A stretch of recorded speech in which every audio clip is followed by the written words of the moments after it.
was the business problem that led you to work with Maze Feedback? The company went through a strategic analysis, part of which was about finding out what our customers think about us, and we needed an input, a regular KPI that we could use in terms of customer satisfaction. And there's many different approaches. I've worked in different companies doing this sort of thing.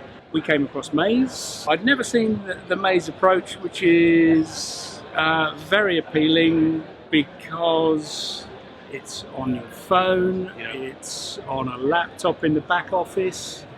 It's got it's got one metric in particular, which is taking customer satisfaction on a bit, because everybody knows about NPS, Net Promoter Score. Yes. This is slightly different.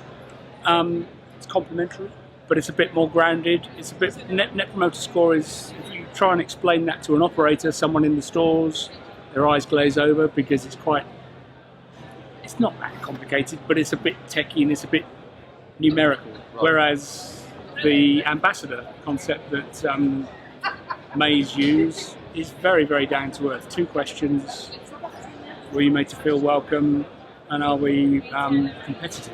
And we are on a journey. We've been doing this for 6 months now in store live, and we are just starting to focus on particular areas that we've identified as being really important to our ambassador stores. So you're an everyday Maze Feedback user, Ronnie. What's a tool like? What's it like to work with as a data scientist? Oh, it's brilliant. It's so easy to use, accessible to anyone.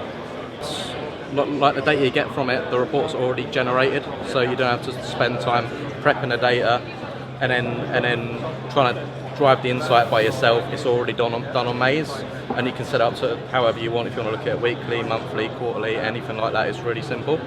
So my experience with Maze is brilliant because it only takes a couple of seconds to look at an overall summary for the week, and then you get that insight.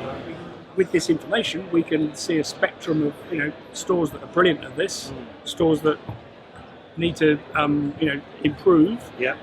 And we are developing the tools to help those people get up. And it's about incremental change, which I think is it's quite a fashionable thing in sports. If you remember the Olympic cycling team, they were all about incremental change. They were doing little things that they can. What can I do today to be better than I was yesterday? And that's really what we're looking at. It's quite a simple customer experience questionnaire. Yeah. Lots of people can do customer experience questionnaires.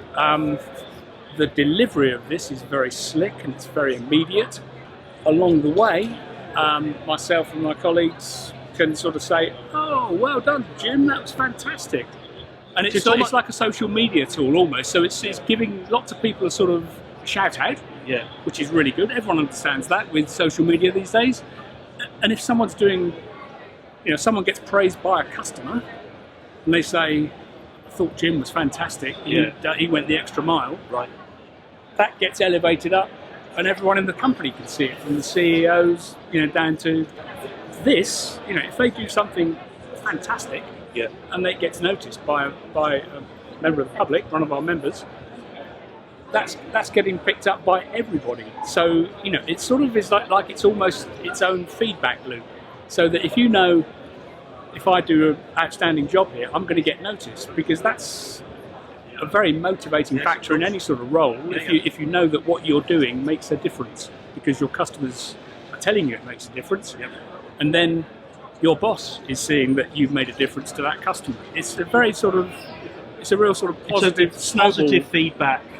Yeah, lots of things exactly accumulated.